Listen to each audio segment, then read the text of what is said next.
po, pwede pong kamayan po natin yung ating mga katabi. Hallelujah. Magandang umaga, pinagpalang umaga po sa bawat isa sa ating lahat. Amen. Hallelujah. Oh, how good it is when brethren dwell together in unity. For there the Lord commands His blessings in our midst. Amen. Hallelujah. Ngayon pa lamang po ay meron na pong itinalagang pagpapala ang Diyos para po sa bawat isa sa atin. Amen. So welcome to the Life Giver Church where new life begins. Magandang umaga po sa ating lahat. Pastor Rositas, magandang umaga po. Bishop Willie. Bagamat mayroon pong commitment sila ngayong umaga, si Bishop po ay pupunta po sa CLC, sa Christ Life Church, doon po sa TLGC Parañaque para magturo. Kasi nabanggit na po sa inyo ni Bishop nakaraan na yung resident pastor po doon ay si Pastor Noel Abuda ay pupunta po sa Canada. Nalilito na kasi meron na Australia, meron na Europe. So pupunta po kasi sa Canada kaya piniprepare po yung mga leaders at ang magiging tulong lang po natin ay magkakaroon po ng Bible School doon and at the same time leadership training para po sa mga iiwanan. So kaya kailangan po doon na magturo sila Bishop. And si Pastor Rositas naman, mamaya ay pupunta sa Dasmariñas. Ganon din po. Kasi meron pong Dasmariñas, Jesus Present Church. TLGC Dasmariñas po yon, the Life Giver Church Dasmariñas. Under leadership ni Bishop Ernie Cabtalan. Bishop Doctor. Si Pastor Ernie Cabtalan. So, doon naman po ay ganon din. Meron po silang kinakandak na Bible School at saka leadership training po nila na kapag meron pong i-introduce na bago pong module ay kailangan pong yung pong ang magtuturo ay yung dean at yung po sila bishop na mga instructor and mga teachers po doon. Kaya kailangan din pong umalis at pumunta, sumama po nila. So, praise God, hallelujah. Kaya hindi lang po natin napapansin ang ay buhay na buhay at nandun po na marami po tayong activities actually. Kaya lang, meron po naman ding area na kung saan nangangailangan po ng tulong po natin. Katulad po ng music ministry. Kung kayo po ay, ako na po ang namamanhik. Kung kayo po ay marunong po kayong kumanta, alam niyo po, we are under grace. Kahit na minsan nawawala tayo sa tono, lagi namin pinapaalalahanan na isa't isa. Pag kumanta ka't pumiyok ka, mababago ba pag-ibig sa'yo ng Diyos? Hindi naman.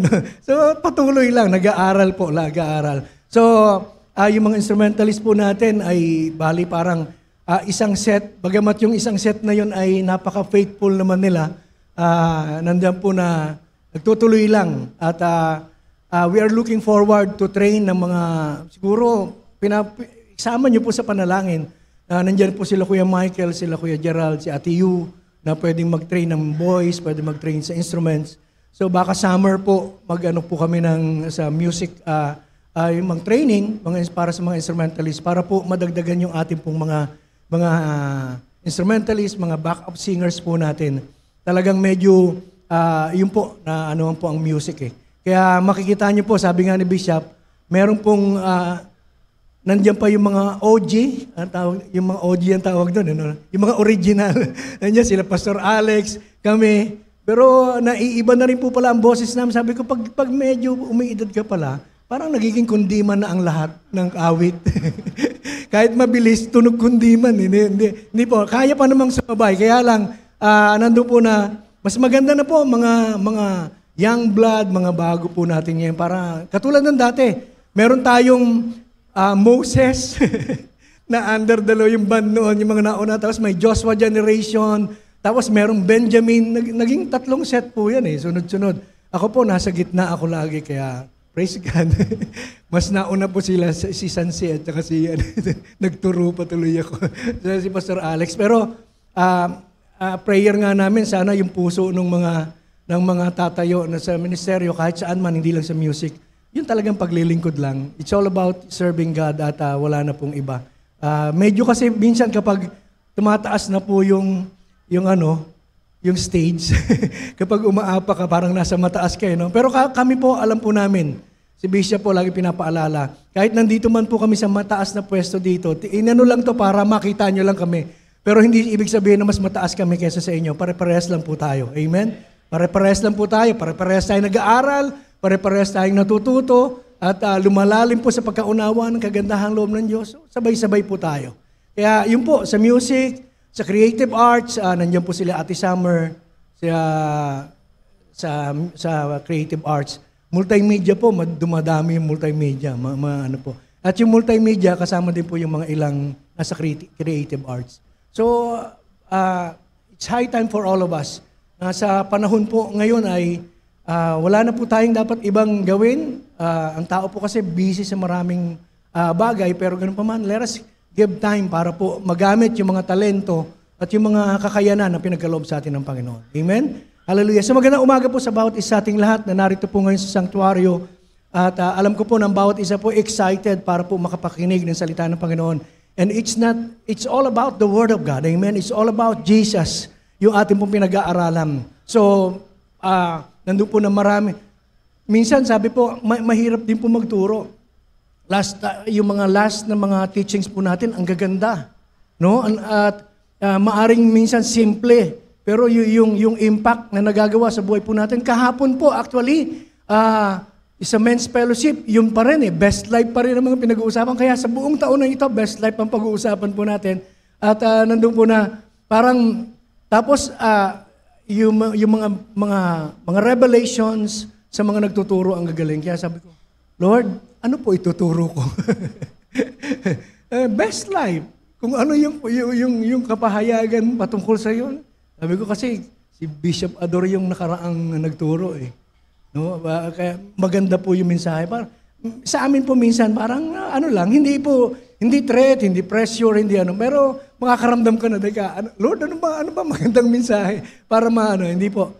Kung ano po ang kailangan natin ngayong umaga, at kung ano po yung sinasabi at gustong ipasabi ng Panginoon, yun lamang po yung lalabas sa aking mga labi. Amen? Pero minsan, mas marami pa yung bigla ang mga revelations kesa dun sa mga ni-review po natin. So welcome po ngayong pong umaga.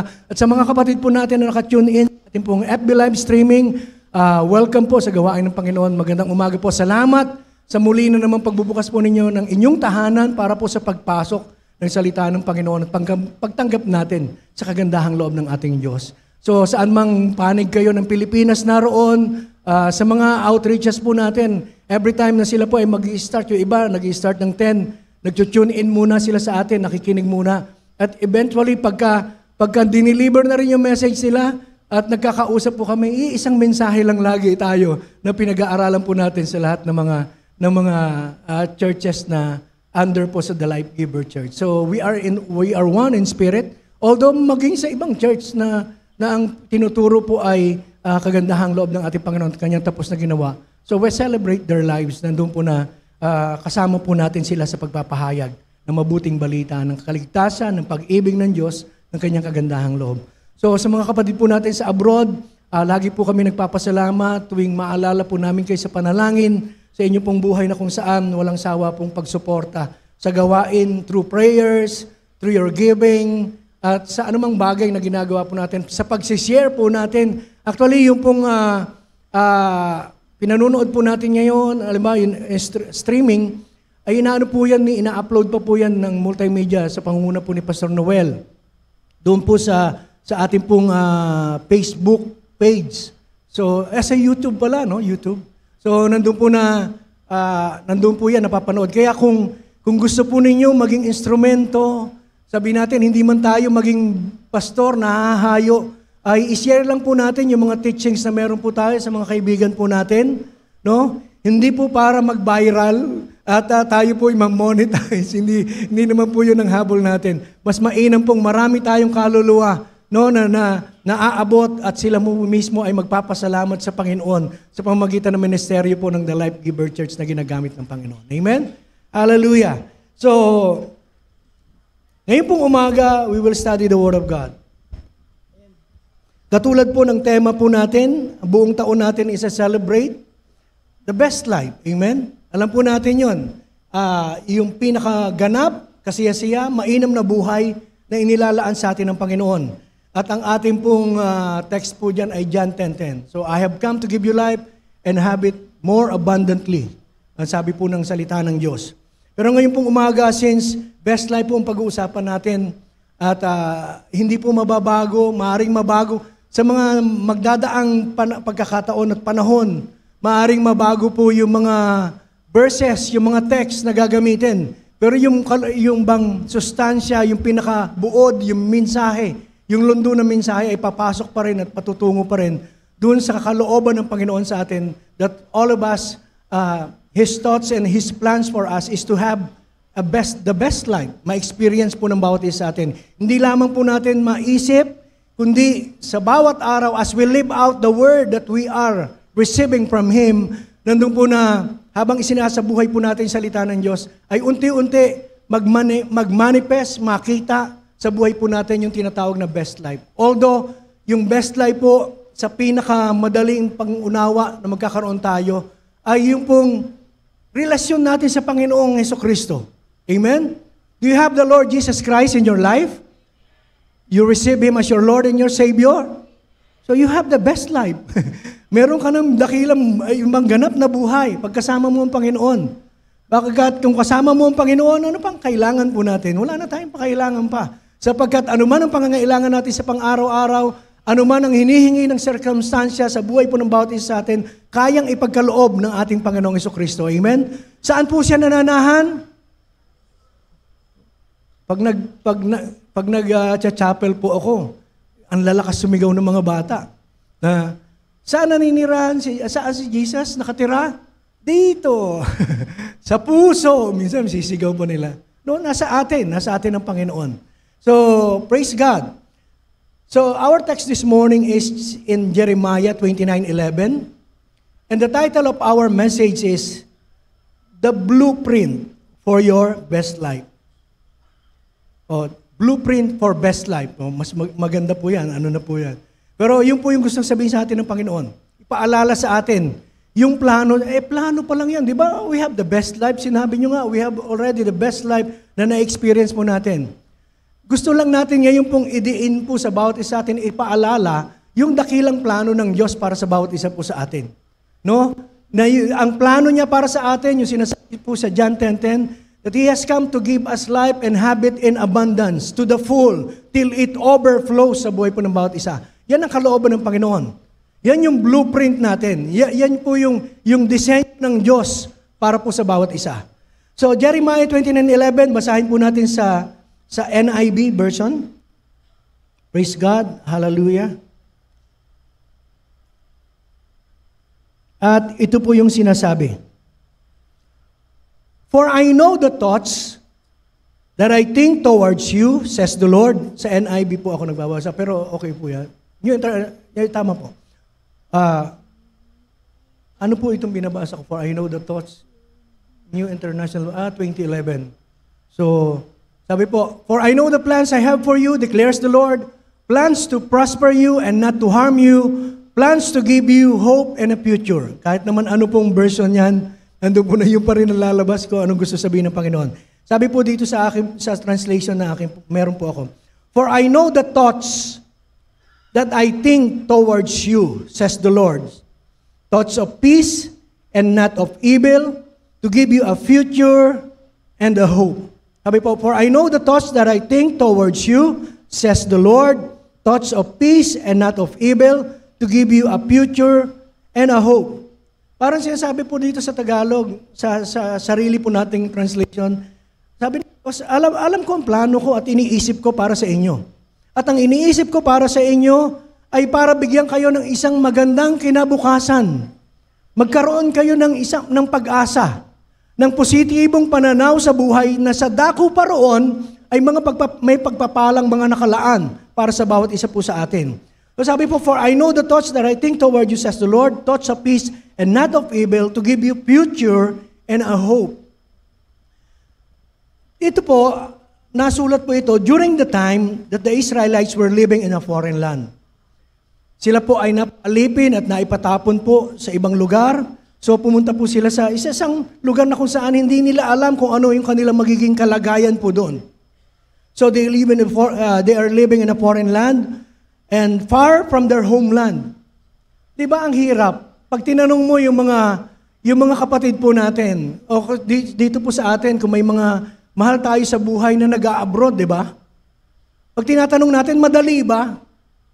Kasi tayo, madali lang sa atin ang humingi.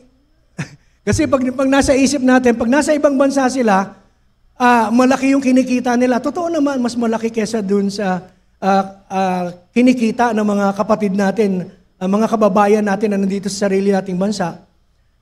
Malaki nga, pero malaki din naman yung kanilang pangangailangan, yung pangangailangan ng kanilang pamilya na narito sa bansa po natin. At yung pangangailangan nila doon, yung iba, mahal ang pagkain, mahal ang bilihin. No, kung hindi po free yung kanilang board and lodging, kailangan po nila mag-umupa ng apartment. So, ganun din, gagastos pa rin sila. At yung pressure na ikaw ay nag-iisa, tapos yung mga mahal mo sa buhay, malayo sa'yo, mahirap po yun. Amen? Pressure po yun. Yun nga po, pero may may kalayaan din naman sila. Pwede silang may day off siguro, pwedeng gumala. Pero ito pong kalagayan ng mga Israelita at that time, they were in slavery. Sila po yung napapaalipin. Inaalipin po sila sa ibang bayan, ipinatapon po sila. But this verse ay ibinigay ng Panginoon para sa kanila as a promise from God to the Israelites in exile, reassuring them that the Lord has a plan for them. Meron pa ring plano. Kahit nandiyan kayo sa pagkakataon ngayon na kayo ay nasa inaalipin kayo ng mga kaaway, meron hindi pinababayaan at hindi nalilimutan ng Diyos yung kanyang panukala, yung kanyang iniisip na mabuti para sa kanyang bayan. So, yun po kaya ito po sinusulat niya para sa mga Israelites in exile. And I know that this morning, ito rin ang gustong sabihin sa atin ng Panginoon. No? For I know the thoughts that I think towards you. Sabi po, nire-reassure ng Panginoon na meron siyang plano. And plans for their welfare and not for harm. Kasi baka inaakala na napabayaan. Di ba marami pong pagkakataon ng bayang Israel, umiiyak po sila na sa kanilang pagkakaalipin, talagang kung kailan yung bang nahihirapan na sila, dumadaing sila at dumudulog sila sa Panginoon sa panalangin na, di ba, alisin mo kami sa ganitong sitwasyon, kalagayan, at ibalik mo kami doon sa aming homeland, doon sa aming bayan talaga. So yun po yung kanilang panalangin. At ang pangako ng Panginoon sa kanila is plans to give them a future and a hope. So it is a reminder, doon po yung mga verses pong ito, ay paalala sa mga Israelita at paalala sa bawat isa sa atin ngayon. No? Hindi ko po alam kung ano po yung ating kalagayan. Kasi yung mga Israelita, they are facing uncertainty. Walang katiyakan kung kailan sila lalaya doon po sa kanilang kalagayan. Kung kailan sila makababalik doon sa kanilang lupang tinubuan. Parang ganun po. Hindi nila alam. They are facing uncertainty. At hindi nila alam kung kakayanin pa nila yung pang-aalipin sa kanila ng mga ibang bayan. Hindi po sila sigurado sa kung ano yung kinabukasan. And sometimes meron tayong ganyang karanasan. Amen? Hindi natin alam. Ngayon po ba, alam nyo pa yung magiging buhay natin sa mga susunod na araw? Yung magiging kalagayan ng ating pong bansa? Walang nakakaalam.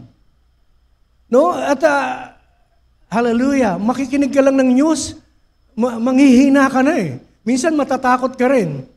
Although, di ba, yung bang parang tayo po ay malayo naman yung pinag-uusapan, yung mga issues ng bansa natin. Di ba, pag manonood ka ng TV, yung China, binubuli na naman tayo. Doon sa pamamagitan ng pagpapakita lang na, di ba, parang ganun po. So, maraming threat sa paligid po natin. And not only yung bang kalagayan ng bansa, ng mundo in general, kundi sa buhay po natin. No, may mga pagkakataon, dumarating na lamang po yung mga circumstances sa buhay na hindi po natin alam kung paano tayo aalis sa kalagayan na yung paano natin ma-overcome. Although, sinasabi natin, we are an overcomer through our Lord Jesus Christ. Pero, ang plano sa atin ng Diyos is for all of us to experience and to live under the best life na pinaplano at panukala sa atin ng Panginoon. Yan yung kanyang blueprint. But this verses is a reminder that even in times of hardship and uncertainty, God has a plan for His people. Kaya ngayong umaga, ngayon pa lang, sa simula po ng ating pong mensahe, sinasabi na ng Panginoon, anuman ang kalagayan mo ngayon, anuman yung bang parang pinangangambahan mo ngayon, parang hindi maganda yata yung kalagayan ng buhay, yung mga pangyayari sa paligid natin at mismong sa loob ng ating tahanan, parang hindi favorable sa bawat isa. But the Lord is speaking into your hearts this morning, I have a plans for you. I have a plan for you. Plans to give you a hope and a future and not to harm you. Maaring nasasaktan tayo sa mga nangyayari, pero at the end of the day, all things will work together for our own good. Amen? Hallelujah, sapagkat ang Diyos na tumawag sa atin ay tapat. Kaya hindi po siya magbabago ng kanyang pag-iisip. Ano po yung iniisip niya? For I know the thoughts that I think toward you, says the Lord, thoughts of peace and not of evil. Gusto niya magkaroon tayo ng kapayapaan. Magkaroon tayo ng isang magandang bukas at meron pong pag-asa sa buhay. The word thoughts emphasizes God's knowledge and understanding of His thoughts and plans for His people. Sabi niya, for I know the thoughts. Sabi niya, huwag kang mag-alala.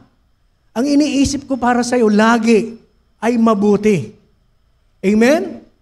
Walang inisip na hindi mabuti ang Diyos sa atin sapagkat ang Diyos ay mabuti. Yan yung kanyang kalikasan.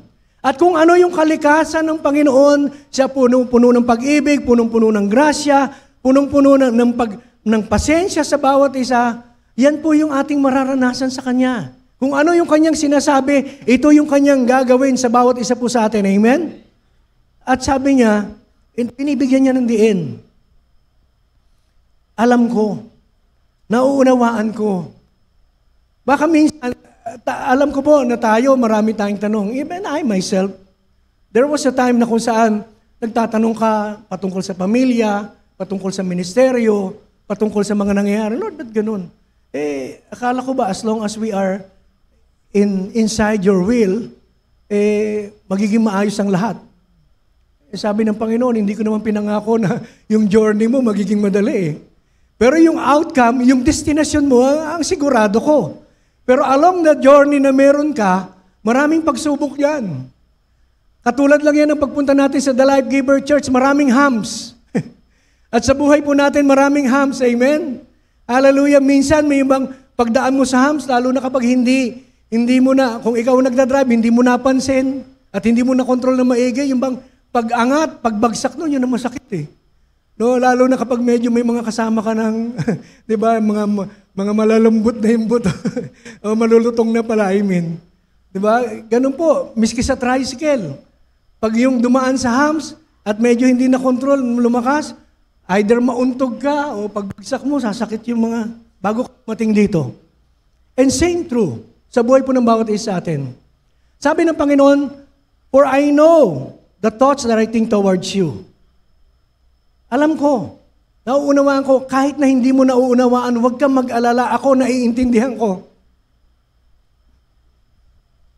Ako nauunawaan ko. Kaya wala kang dapat ipag-alala. Kasi ang mag-prevail pa rin yung iniisip ko para sa'yo, yung plano ko para sa'yo.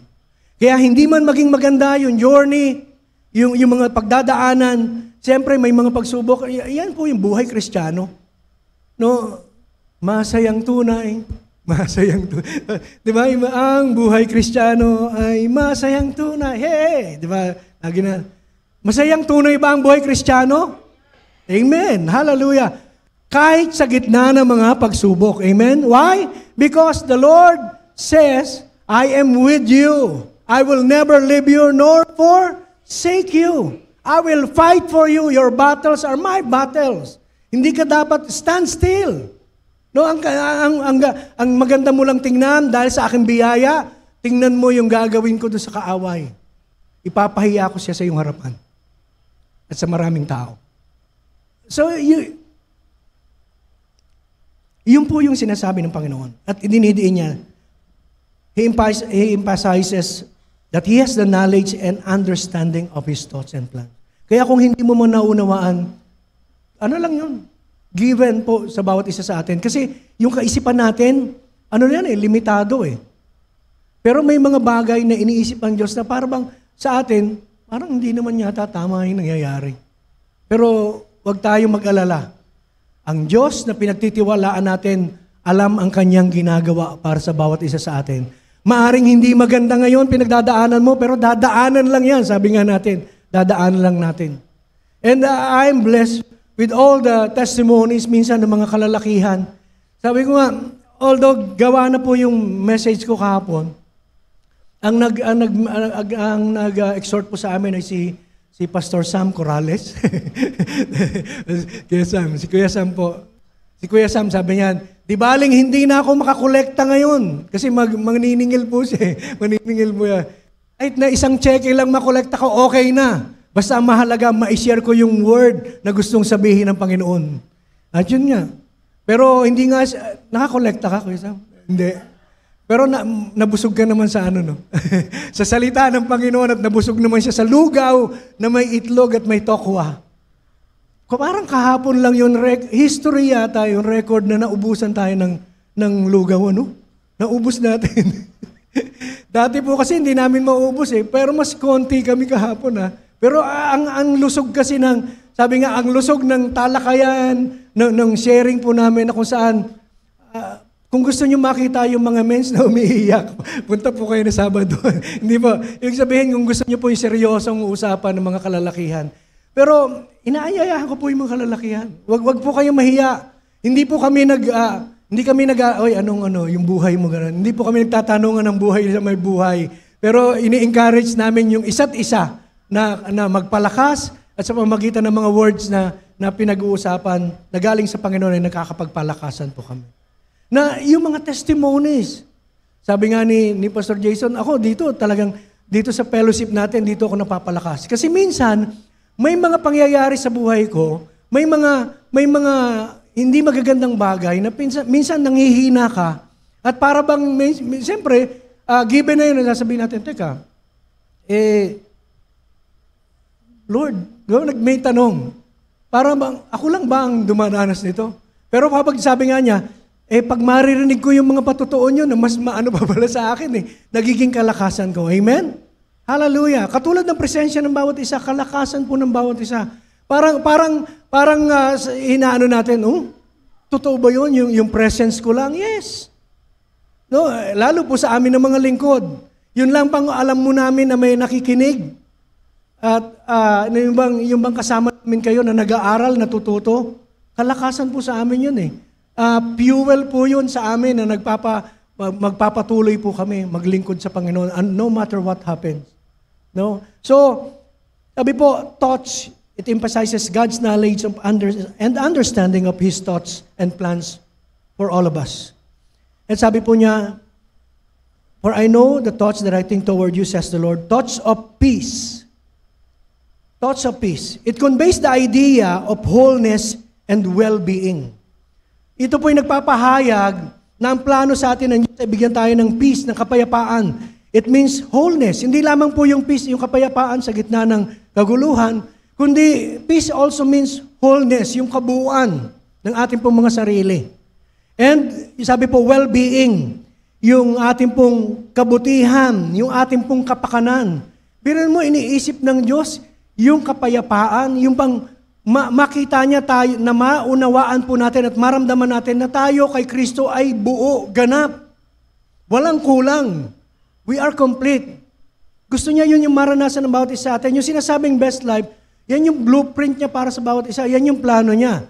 So yung peace, well-being, showing that God's intention for His people are good and peaceful. Ayaw ng Diyos. Tutusin ayaw ng Diyos na makita tayo na tayo po'y yung bang nag-aalala, anxious tayo sa maraming bagay, nagwo-worry tayo sa mga sitwasyon na meron po tayo, nag-aalala tayo sa maraming, sa iba't ibang area ng buhay po natin. Ayaw ng Panginoon, gusto niya, sabi niya, ang iniisip ko para sa inyo, bigyan kayo ng kapayapaan. Nung maging buo kayo, maging ganap yung pakiramdam nyo, yung isa nyo sa akin, dahil sa inyong relasyon sa akin, maramdaman nyo na kumpleto na kayo, na hindi kayo magkukulang. At para yun sa kabutihan po ng bawat isa. Anong bagay na nagaganap po sa atin ngayon, maaring hindi man maganda, o may magandang bagay din na nagaganap. Lahat po ng iyan ay kasama po sa proseso na ninanais ng Panginoon na pagdaanan po ng bawat isa sa atin. Hindi po although sinabing we have the best life because we have the relationship with the Lord, but this is not the assurance na wala nang dadaang problema po sa atin. Na hindi na tayo dadaan sa mga pagsubok. Meron pa rin po. Habang buhay po tayo at buhay po yung tayo dito sa libutan, yung atin we are in the flesh. Nandito po na ang kaaway. Talagang meron po siyang gagawin. No? Yung bang kakalabanin niya, yung bang i-oppose niya kung ano yung plano. Alam niyo ba na ang plano ng kaaway, sabi po, yes, come, ang Diyos ay dumating para bigyan tayo ng buhay, ganap kasi siya. Pero ang plano, ang kaaway, may plano din. Kayo ba may plano sa buhay niyo? Pero mo yung kaaway may plano eh. Ang Diyos may plano, pero ang kaaway may plano din. May plano siyang saktan tayo. Magnakaw sa atin, patayin tayo, literal, at patayin yung mga bagay na meron tayo sa buhay. So kung may plano ang kaaway, tayo. Minsan tayo, okay lang. Hindi. Alam niyo po, ang Diyos may plano sa bawat isa sa atin. At may layunin siya. And His intention for His people are good and peaceful. So yun yung kanyang layunin. Yun yung resulta. No, magiging resulta ng kanya pong plano sa bawat isa sa atin.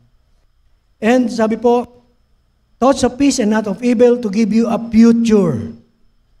So to give you a future. It refers to a goal or layunin or outcome, resulta o kalalabasan sa buhay po ng bawat isa sa atin. The word future refers to a goal or outcome indicating that God has a purpose and a plan for His people's life. Ang Diyos, hindi po basta tayo nilikha at pagkatapos nilikha ay nilagay sa sanlibutan, ito para punuin nyo yung sanlibutan. Meron siyang plano. At ang pinakadakilang plano niya para sa atin, sabi po, hindi po para payamanin tayo. Pero ang tao ngayon, ang goal, yumaman. Magkamal ng marami po material na bagay. At the expense of our relationship with the Lord. Mapapabayaan yung relasyon sa Diyos, yung mga bagay na patungkol sa Diyos, pero yung goal na yumaman, sumagana, and hindi po natin, paulit-ulit nating sasabihin, hindi po tayo against sa pagsagana ng bawat isa. Amen? Because yung best life na plano sa atin ng Diyos, ano po yung sinasabi sa John 10:10? I have come to give you life and have it more abundantly. No, abundant life.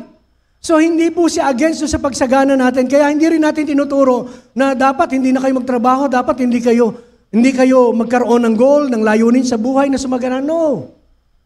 Kung lahat ng ating pong gagawin, alam ba, sa pagninegosyo po natin, sa pagtatrabaho po natin, we do it all heartily for our God, for the glory of God.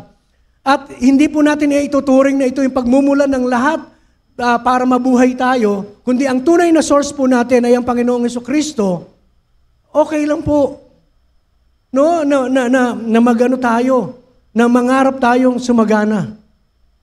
Pero alam niyo po, when you are living your best life, yung nandun ka sa nakapaloob ka sa isang relasyon sa ating Panginoong Jesucristo, sapat na ang Panginoon sa buhay natin eh. Tapos kung may yung pagsagana natin, yan ay paraan naman ng Panginoon para ipakita na anak ko yan. Binibigyan ko siya ng anointing to prosper. Kaya yung nararanasan niya. Pero hindi yan, alam ng anak ko, na hindi yan dahil sa kanyang pagpapagal. Hindi yan dahil sa kanyang ginagawa. Hindi dahil sa siya'y mabait, kundi alam ng anak ko na namumuhay siya sa kagandahang loob ko, sa grasya ko, at lahat ng ginagawa niya, lahat ng tinatamasa niya, ay biyaya ko lamang sa kanya. Amen? Yun po yung inaasahang mindset sa atin ng Panginoon. Na sa lahat ng biyaya na meron tayo, huwag mawawala, pwedeng mangarap. Pero sabi nga minsan pala, pag talagang konti, ngayon nagmamanifesto na lahat, pati yung mga awitin. Di ba may kinakanta tayo? Jesus, sapat ka na sa buhay ko. Di ba? Kahit walang tinapay, nasubukan na naman po namin eh. Parang ngayon, parang yung paghamon ng maglilingkod ka pa rin ba? May tinapay o wala? We have already proven our God. 23 years old po yung aking pong panganay. Nung pumasok po ako sa ministry, wala pa siya. Nung nag-full time po ako.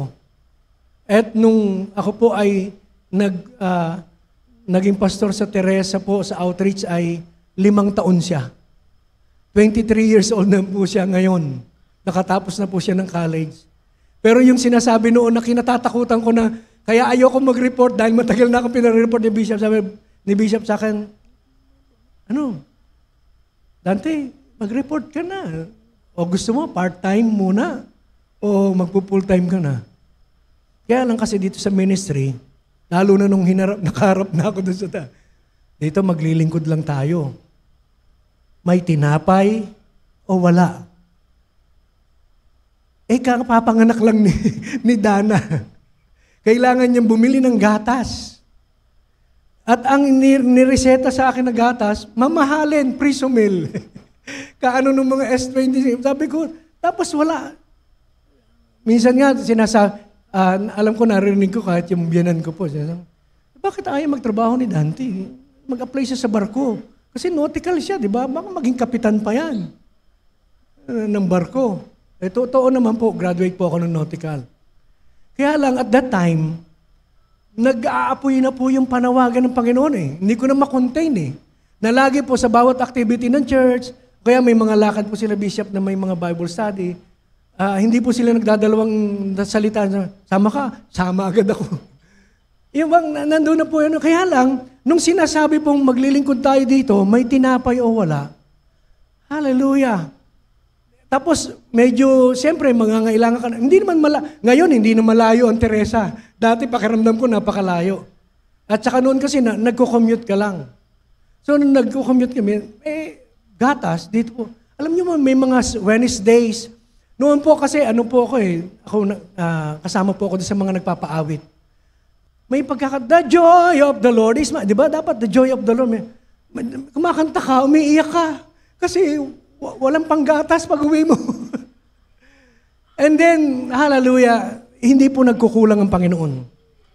Nung sinabi niya, for I know my thoughts towards you, to give you a hope and a future, to provide all your needs, hindi po ako, sa una lang, sabi ko, joyful na, iiyak ako. Pero pagkatapos po ng lahat na ngayon, minsan may totoo po yung mga kwento ng mga pastor eh. Pagbaba mo, siyempre, ikaw medyo may dinadala ka na. Tapos, pagkakamay pa sa'yo, may papel. Sabi mo, ano ba yan? May prayer request pa eh. Ako din, may prayer request din ako eh. Kung iisipin mo. Pero yung pala, God is doing something. He wants to provide your needs, kaya gumagamit siya. Kaya pagtingin mo doon sa papel, ay, praise God, eksaktong pambili ng gatas. So kahit na umiiyak ka kanina doon sa harapan dahil, pero ang maganda doon, sabi nga, we are to offer a sacrifice of praise. Minsan hindi maganda yung kalagayan natin, pero alam niyo po, there is power in praise and worship. Sa pagpupurit pananambahan pa lamang, nandun po na habang ikaw ay nagtitiwala sa Panginoon, yung bang hindi mo inaalintana kung ano yung pagsubok na dumarating sa iyo o yung kinaharap mo, nandun po, doon pa lang kumikilos na ang Panginoon. Pagbaba mo, hallelujah. At yun po yung masarap sa paglilingkuran sa Panginoon. So, matagal na panahon na, kaya sinasabi ko, I can testify, and yung bang pwede, siguro, meron na ako ngayon karapatan, may authority na ako sabihin na, hindi tayo pababayaan ng Panginoon. No, ang iniisip niya sa atin ay pawang kabutihan lamang. At marami po mga pinagdaanan, hindi po madali kasi maglingkod eh. Minsan, lalo na nung naging dalawa. Pero malayo naman yung kanilang pagitan. 5 years old na si Dana, sa Teresa kami. Tapos biglang, nung pag 6 years old niya, si Denzel naman dumating. Mga ilang buwan pa lang si Denzel na dedicate. Hindi ko sila pinasasama, pero halos 1 buwan lang. Sumasakay na kami ng G-Liner, na 4 na kami. Pero nai-enjoy. Walang pagod. Wala pong ano. Pero maraming pag-iyak, pero sa lahat ng yon, alam niyo po, may mga pagkakataon, na talagang, sabi ko nga, where God guides, He will provide. Kung saan kadali ng Panginoon, hindi po nagkulang. Kaya, ganun din ang gusto sabihin ng Panginoon sa atin. Yung sinabi niyang, to give you a future, it refers to a goal or outcome. Hindi po yung plano pa lang, kundi yun outcome na kaagad ang sinasabi sa iyo ng Panginoon. Yan ang magiging outcome. Yan yung iniisip ko para sa iyo. Yan yung disenyo ko para sa iyo. Para bigyan ka ng isang magandang buhay sa kinabukasan at magkaroon ka ng pag-asa sa gitna ng mga circumstansya na yung iba'y nawawalan ng pag-asa. So, the word future refers to a goal or outcome. And overall, this verse speaks of God's sovereignty. Yung kapangyarihan ng Panginoon na gawin kung ano yung gusto niyang gawin para po sa buhay ng bawat isa sa atin at ano yung ating pangangailangan kaya niya ipagkaloob. So, God is reassuring us this morning of His loving intentions and plans for all of us. Hindi natin maintindihan kaagad-agad. Lord, ba't gano'n? Kung kailan naman ako nagiging tapat sa iyo, Lord, kung kailan naman on fire ako sa iyo ngayon, hindi naman yun ang basihan hindi naman yun ang para ibig sabihin na hindi ka nadadaan sa problema at pagsubok. Kahapon nga, dumaan pa kami sa ganung usapan kahapon. Na, kasi minsan, di ba, yung mga anak, kasi hindi yung pamilya, sabi, parang wala kang karapatan tumayo o maglingkod kung hindi mo mapamahalaan ang iyong mga anak. Hindi mo maging maayos yung tahan. Pero sabi nga, all of us, tayo po, lalo na yung mga anak natin, kapag nasa tamang isip na, sila na yung gagawa ng mga desisyon. Amen? Hindi naman tayo diktador. Siguro kung meron ganun uri ng parenting, hindi po natin sinasansala. Hindi natin din kinakalaban. Kung ganun yung uri ng parenting style po ng bawat isa atin, okay lang po yun. Kung sa inyo at gumagana, hindi po natin Pero ibig ko sabihin, hindi po kasalanan. Pinag-usapan nga namin, hindi kasalanan nung pastor o nung lingkod na hindi naging maganda yung kinalalagyan ng kanilang mga anak. Kasi, meron silang sarili nilang desisyon. Even for all of us, God has a blueprint for all of us. Amen? And His plans for us is to give us best life. Pero tayo pa rin magde-decide. Narinig po natin lagi inuulit-ulit. Desisyon pa rin natin yan.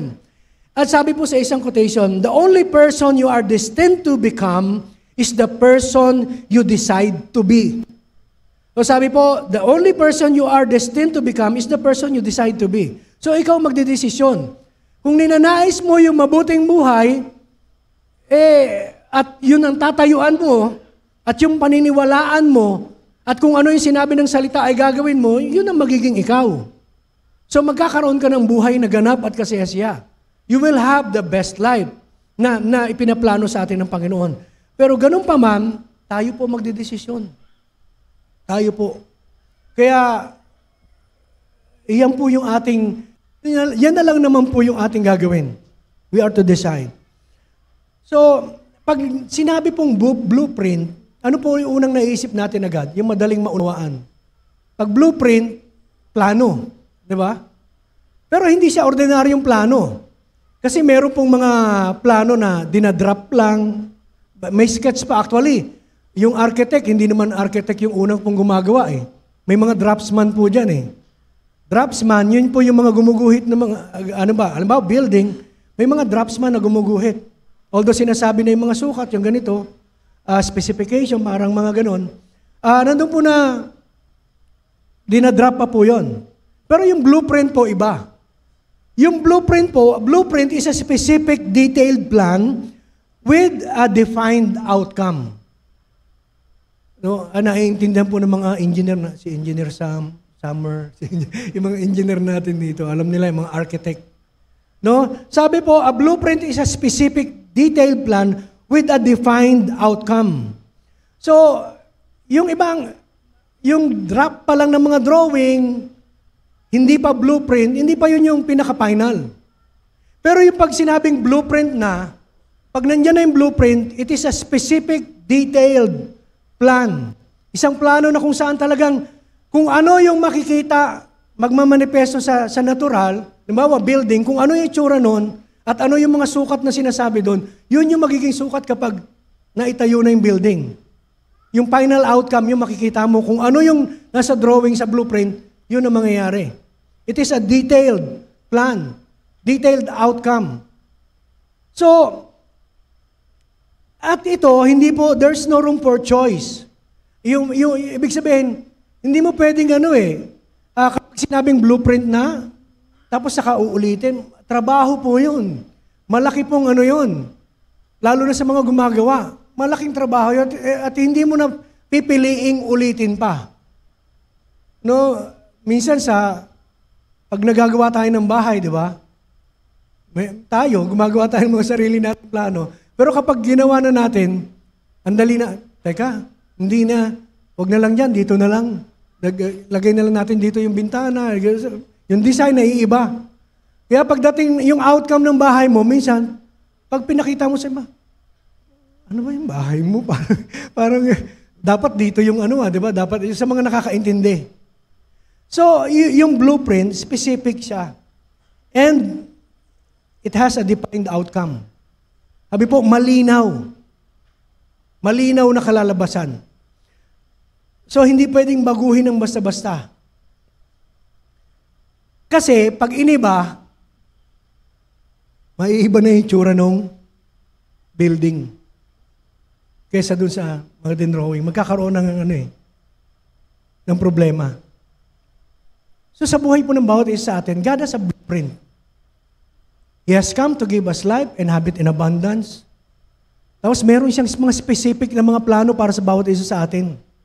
May layunin siya sa bawat isa. Actually, sa Isaiah chapter 1, verse 5, di ba sabi, before I knit you in your mother's womb, I knew you. Kilala na kita. Pero ganun ka makapangyarihan. Ganun kadakila ang Diyos natin na nasa sinapupunan pa lang tayo. Alam na ng Diyos kung ano magiging tayo. Palagay nyo, may magtatanong ba na, bakit ganito buhay ko ngayon? Ang tao ganun tatanungin, lalo na yung mga mula sa Panginoon. Kung sinasabi mo na may plano sa akin ng Diyos, ito ba yung plano niya? Masira ang buhay ko? Maliwanag mo po ang sinasabi na ang iniisip ng Diyos para sa atin ay bigyan tayo ng kapayapaan at bigyan tayo ng magandang buhay sa kinabukasan at magkaroon tayo ng pag-asa. So kung nasira man yung buhay ng isang individual, lalo na kung wala siya sa Panginoon, hindi dapat sisihin ng Diyos. At miski naman tayo, kung dumadaan tayo sa mga problema, pero nandun na tayo, sabihin na natin nakakilala na tayo sa Panginoon, nandun po na, hindi yan ang disenyo niya para saktan tayo. No, yung final ng Panginoon is bigyan tayo lahat ng buhay. Sabi po, for God so loved the world. Lahat mahal niya Kaya lang hindi naman lahat nagmahal din sa kanya o hindi tumanggap sa kanya. Kaya ngayon, yung original na design ng Panginoon na bigyan ng buhay na ganap at kasiyasiya yung lahat ng tao, sabi po kung sino na lamang po yung kikilala sa kanya. Sino yung magkakaroon ng isang buhay na relasyon sa Kanya, yung tatanggap sa Kanya bilang Ama, yung makakatawag sa Kanya, yung mga tao makikipag-isa sa Kanya. So, hindi natin dapat sisihin ng Diyos sa kung anong mga nangyayari sa buhay natin, lalo na nung wala pa tayo sa Panginoon, o ngayon man na nasa Panginoon na tayo. Pero ang original na plano niya, yung blueprint, yung final, yung clear, yung malinaw na plano ng Diyos sa atin, ay bigyan tayo ng best life. Amen? Bigyan tayo ng best life. Palakpakan po natin ang Panginoon. Sige po. So, God has a plan for our life. God has a specific plan and purpose for each of us. Sabi po kasi, ang sabi sa John 10:10, yung kaaway, may plano din. The thief comes only to steal and kill and destroy. I have come that they may have life and have it to the full. Sabi po sa NIV. The thief comes only to steal, to kill and destroy. I have come that they may have life and have it to the full. What is the meaning of having life to the full? Having life to the full means to live a fulfilling life and a meaningful life. Isang buhay na may makabuluhan. Yung bang gigising ka sa umaga, alam mo yung purpose mo. Yung bang hindi yung pagising mo, hindi mo na alam kung ano. Yung bang na-enjoy mo bawat pagising mo sa umaga. Na umaawit ka pa na pag-ibig mo ay hindi nagmamaliw. No? Ang awa mo ay walang kapantay. Ito'y laging sariwa sa bawat araw. So, to have a life to the full means to live a fulfilling life and meaningful life. Yung fulfilling life, hindi yung naabot mo yung pinakamataas na antas ng pag-aaral at marami kang mga achievements. Hindi po yun. Basta masaya ka. Mapayapa ka kahit sa anong meron ka ngayon. It is a fulfilling life. Amen? It is a meaningful life. Yung magkakasama kayo ng pamilya mo na masaya kayo. Yung nagtsatsaga kayo sa crispy pata at kare-kare. Di po. Ibig sabihin kahit na simpleng pamumuhay. That can be considered a best life or a meaningful and fulfilling life. So it involves experiencing joy, happiness, satisfaction, or contentment in various areas of your life. Yung bang natututunan mong magalak sa anumang sitwasyon na meron ka? Kahit na may mga problema, pagsubok na dumarating, kahit minsan may karamdaman yung ilang miyembro ng mahal sa buhay, yung bang kahit na minsan po ay nagkukulang tayo, sabihin natin, financially, actually, tayo ba nagkulang na? Tayo kasi, madali lang tayo magsalita na kulang na o wala na. Pero actually, meron pa eh. Lalo na sa mga nanay, kasi nakita ko sa nanay ko eh. Pag sinabi niya, wala na tayong isasaing, titingnan ko yung lata namin noon, meron pa naman eh. Kalahati pa eh. Kaya lang, bakit po niya nasasabi? Dahil sa takot na sa susunod, mawawalan na. Pero nagkulang ba tayo? Yung mga nagsasabing, wala akong pera. Pero tingnan mo yung bulsa, may barya pa naman eh. So meron pa rin, amen? Hindi naman totaling wala. Sapagkat hindi, ang pagpapala ng Diyos ay sapat at higit pa sa sapat. Amen? Hindi tayo magkukulang, totoo yun.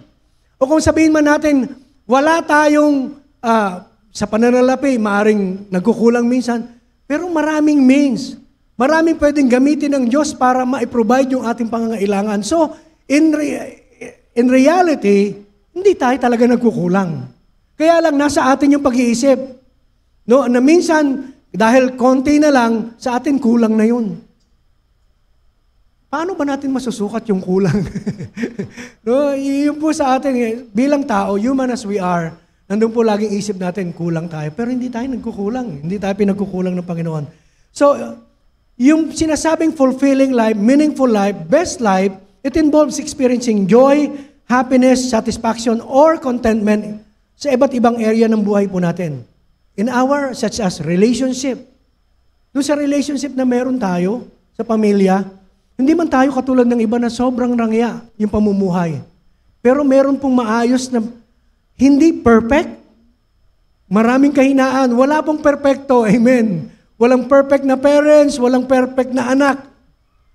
Magkakaroon talaga ng mga iba-iba tayo ng, kahit na nanggaling sa sinapupunan po yan ng nanay, pinalaki ng mga magulang, may mga paglaki po nila, may kanya-kanya na silang disposisyon sa buhay. May iba-iba na silang pananaw. At minsan, na-impluwensyahan niya ng mga kasama nila sa labas, kaibigan, doon sa mga eskwelahang pinapasukan nila. Kapag yung anak mo ang tahimik, tapos napapasok sa isang eskwelahan, di ba, na kung saan talagang yung, hindi naman sabihin natin na, pero hindi tayo nag-aano rito na pag public, ganito ang ugali ng mga estudyante. Pag private, hindi. Kasi kami, dumaan din naman kami sa public naman lahat eh. At pati po nung nasa PUP na po ako, medyo tumapang ako ng konti. Kasi di ba, PUP, kilala nun. Nung mga panahon na inaambus yung director ng presidente ng school, ng college, si Prudente, nag-aaral po ako doon gabi. Working student po ako. Pag pumasok na yung mga may daladalang sulo, naglalakad sa buong PUP. Yung po yung mga sumisigaw ng makibaka, maki-corn beef, di ba? Ganun na. Tapos meron ka lang makausap na isa sa kanila, parang nag-aapo yung mo eh. Parang isang araw gusto mo makikipaglaman para sa bayan. Pag inisip mo naman, teka, bakit para sa bayan? Di ba? Medyo po hindi po natin sila yung bang sinasabing kinakalaban natin. No. Sarili po nilang pagpapasya. Pero ibig sabihin, nandun po na sa relationship po natin, fulfilling and meaningful yung buhay, masasabi nating best life, kapag meron pong joy, may happiness, may satisfaction, may contentment sa relationship natin sa ating asawa, sa ating pong mga anak, relationship natin sa kaibigan, sa kapwa nating Kristiyano, o sa anumang relationship na meron po tayo. And kung tayo po ay meron pong joy at may kagalakan tayo at nandun po na gusto natin magpatuloy sa paglago, sa pagkakilala sa ating Panginoon, sa ating pong relationship sa Kanya, yung career po natin, kapag may joy po tayo, may contentment tayo, it is a fulfilling and meaningful life. And yung mga, nagagawa pa natin yung mga bagay na gusto natin gawin. No? So, ultimately, having life to the full is about living a life that brings us a purpose. Yung bang alam mo may layunin ka? Kaya ako nalagay sa pamilyang ito dahil ito yung layunin sa akin ng Panginoon, maisama sa pamilyang ito para maging kabahagi, maging kalakasan, maging pagpapala sa aking pamilya. So, ganun po. No, sa church na ito, may purpose ang Diyos kung bakit kayo nandito sa Life Giver. Hindi lang po kayo nilagay dito. Teka, marami na doon eh. Dito na sa Life Giver, konti. Idadagdag ko kayo doon. No, may purpose ang Diyos. Kasi, meron siyang iniisip na mabuti sa atin na kung saan para sa ikalalago ng bawat isa. Kaya, wag na tayong mag-iisip pa na kung saan gusto natin bigyan ng kahulugan. Having life to the full means having more money, yung magandang income, yung lahat nasa iyo na-accumulate mo yung material ng mga ano. Sa totoo lang po, if you are contented sa iyong relationship with Christ, and if you are contented with all that you have, and you are thankful. Kasi ang isang taong masasabi mong kontento sa kung ano meron siya, yung marunong niya ipagpasalamat yung mga bagay na tinatanggap niya. Pero kung ikaw ngayon, tumatanggap ka, hindi ka naman nagpapasalamat, hindi ka pa nga kontento. Kasi meron ka pang hinihintay. Kasi ang mga taong contented, satisfied, they are thankful sa kung ano ang meron sila. So, natututunan ba nating pasalamatan yung mga bagay na meron tayo ngayon? Habang pinag-uusapan nga namin yung ganun ngayon, kahapon, yung topic na gano'n. Kasi alam niyo po, ito rin yung dito din, yung mensahe namin kahapon, John 10:10 din eh. Pero ang diniin lang na mensahe ni Kuya Sam ay yung love of the Father, no? Father's love. Father's love, having the Father's love is the best life, no? So, nandun po na pag-usapan namin, di ba, ang tao ngayon talagang madaling maipagpalit yung mga bagay ng sanlibutan para sa kanilang relasyon sa Panginoon. Sabi nga ni Kuya Ali, hindi ko na pinapangarap yung ngayon pa ba ako mag-acquire ako ng mga properties, bibili ako ng mga ganito. Wala namang masama doon. Sabi ko, parang pag di ba, sasabihin natin, pepelosopoy natin, wala ka lang pambili kaya ayaw mo. O wala ka nang pinapangarap dahil may edad ka na. Di ba? Pwede ko sabihin kay Kuya Ali. Kaya lang, ako din kasi ganun din ang pakiramdam ko eh. Na parang, if God will give me the opportunity para magkaroon ng mga bagay na yon, yes. Pag meron akong pambili, di bibili din ako. Walang problema. Pero ang gusto ko lang sabihin, hindi yan ang purpose ko, hindi yan ang layunin ko sa buhay ngayon. At this moment, I want to be used by God para sa kanyang ubasan, pero alam ko na habang naglilingkod ako, may mga pagpapalang ipararating sa akin ng Panginoon. Hindi man sa akin, sa mga mahal ko sa buhay. Sabi ko nga, Kuya Ali, tama ka. Ako nangangarap naman ako magkaroon ng lupa at bahay, no? Siyempre, property. Pero siguro, sabi ko, mas bagay na yan sa mga anak ko.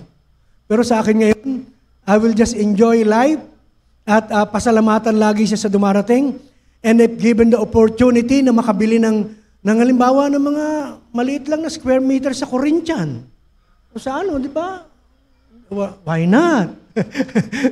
Praise God, bibili ako. Basta may pambili ako. Pero kung Lord, Kung ito yung dito muna ako hindi ako sa village, sa gilid muna ako, okay lang din sa akin. Kasi lumaki naman ako sa gilid, hindi sa village. At pag nilagay din ako sa village, kaya ko naman din sabayan yung, di ba? Kung meron ka ng means, di ba? Kaya mo naman sila sabayan. Pero, yung mayayaman kaya, papuntay mo sa looban natin. Kaya nilang mabuhay doon? Hindi. Na meron kang contentment, na nagpapasalamat ka sa kung anong meron ka sa pagkinakain mo sa bawat araw. Pero kanya-kanya, hindi ko po sinasabi ito dahil gusto kong ilagay sa isip ninyo na dapat maging ganito ka. No. Sinasabi ko lang na ito yung kalagayan, yung mararamdaman mo, yung mararanasan mo, kapag kontento ka, satisfied ka, para sa mga anak mo, gagawin mo naman lahat talaga eh. Pag-aaralin mo sila, iyaano mo. Ako, tinuturo ko na, mangarap ka ng mataas, di ba? Mangarap ka ng mataas. Pero hindi hallelujah. Natutuwa po ako sa isang kapatid. Pumunta po kami sa birthday ni Ma'am J. Noong nakaraang Saturday. Si Kuya Romy. Total, ano naman yan eh. Kuya Romy. Noong nag-uusap kami, nandun si Nika eh. Si Nika po ay FA, flight attendant na po sa ano. Pero hindi, hindi yung kanyang, alam ko si Nika, with her relationship sa Panginoon, hindi na mawawala yun, hindi yun, yun. At hindi naman yun ang natuwa lang ako sa sinabi ni pabirong sinabi ni Kuya Romy. Sabi ko, si Dana kasi gustong mag-FA, flight attendant. Di ba, yung flight attendant, di ba, lumilipad na yan sa mga wag lang tayo, ako po, ang isip ko naman yan, kahit sinasabi naman ni Bishop din sa amin, wag tayo makokondemn, halimbawa, anak natin, nagtrabaho, tapos hindi na yung regular nakaka-attend, it doesn't mean na hindi na siya Christian, at siya may tumalikod na sa Panginoon, hindi. Na meron pa rin siyang relationship sa Panginoon eh. Kaya lang, hinihingi ng kanya pong work na siyempre pero yung halimbawa, magkaroon ka ng pagkakataon, tapos magsisimba, okay na po yun.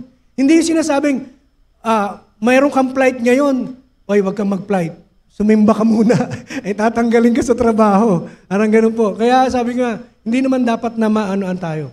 Ako po, si Dana, hindi nakaka-practice ng music minsan dahil nga sa bangko minsan Sabado meron pong pasok. Pero it doesn't mean na hindi na po siya pero sabi ko, pero nag-a-apply si Dana, sabi niya, nako, wag mo nang pag-apply eh. hindi, yun na pag-uusapan lang si close ko po yan. Isang looban kami lumaki ni Kuya Romy. Sa labasan lang pala sila, ako sa looban, sa labasan sila, sa may bunga. Sabi niya, wag mo nang pag-anon. Ito si hindi na regular na nakaka-attend sa gawain. Hindi parang, yung bang alam ko yung pinanggagalingan ni Kuya Romy. Yung sa kagustuhan niya na, dapat, di ba, parang gusto niya sabihin, relationship natin sa Panginoon ang una. Yung service natin sa Panginoon, tama po yun.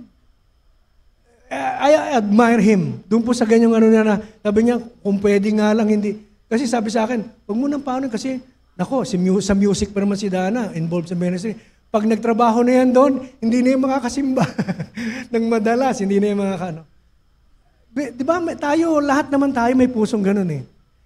Ngayon, hinahanap ng sistema natin yung salita ng Panginoon. Amen? Yung ating pong pagdalo sa gawain, hindi natin mai-enjoy ang buhay nung wala tayong fellowship. Amen? Kahit na sabihin na natin hindi tayo involved doon sa mga pero, di ba, hinahanap po yan ang natin eh. So, in our relationship, in our growth, career, or activities po natin, having life to the full is about living a life that bring us a sense of purpose. Basta alam mo yung purpose mo sa buhay. Alam mo yung layo. And lahat kami sa kalalakihan po kahapon ay sinasabi na, let us enjoy life. Let us enjoy life. Kaya at the end of our meeting, lagi kaming merong joke time. Ni-enjoy namin ang buhay. Masarap. Nakakatawa ka na, may tinanggap kang pagpapala sa salita ng Panginoon, hindi naman ibig sabihin nung tumawa ka na nawala na yung kabanalan, nandun pa rin po yun, yung righteousness. Pero masaya kaming umuwi, nakangiti lahat. No, nakangiti lahat. Why? Because nandun po na, alam namin yun yung purpose nung layunin namin bilang mga kalalakihan na magsama-sama. So, yung contentment, yung overall fulfillment sa buhay, God has a plan for our lives. May plano siya para sa atin. And sa Psalms 33 verse 11, sa New Living Translation, "But the Lord stands firm forever. His intentions can never be shaken." Ano yung intention niya sa atin? Para bigyan tayo ng buhay na ganap, kasiya-siya, magandang kinabukasan, hindi para saktan tayo. At sabi po, yung plano niya na yun, His intentions can never be shaken. Hindi yun mababago. Nang kahit na anumang dumating sa buhay po natin at anumang pagdaanan natin. At kung yun po yung ating tatayuan, hindi din tayo matitinag. Magpapatuloy po tayo. Because we know that God has a specific plan and purpose for each one of us. No, mayroon po siyang plano.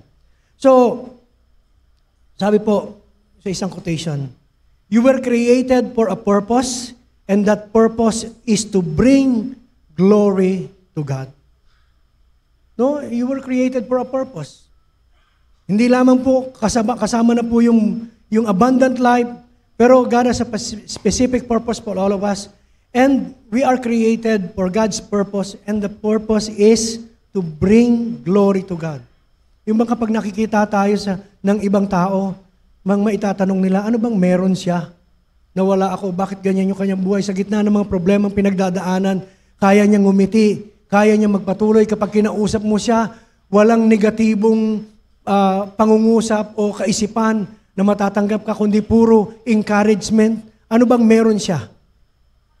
Meron siyang Diyos na punong-puno ng grasya na nasa Kanya, na alam niyang may plano para sa Kanya. So let us read also Proverbs chapter 3, verse 5 and 6. Proverbs chapter 3, verse 5 hanggang 6. Sa the Passion Translation po, pakibasa po natin sa TPT. Proverbs chapter 3, verse 5 and 6. Sabi po, "Trust in the Lord completely." So, alam po natin, trust in the Lord completely. Magtiwala tayo sa Kanya ng buong buo. Walang pag-aalinlangan. And do not rely on your own opinions. Kasi marami tayong opinion sa lahat ng mga kaganapan. Marami tayong opinion sa ibang tao. Marami tayong opinion sa mga nangyayari sa atin. Marami tayong opinion sa mga pinagdadaanan natin. No, at yung plano natin para sa atin, marami tayong gusto. Marami tayong pag-iisip. Sabi po, do not rely on your own opinions. Kasi pag sa atin na naman, ito yung gagawin ko, naku, kaya lang, paano yun? No? May pag-aalinlangan pa rin. Sabi po, with all your heart, rely on Him to guide you.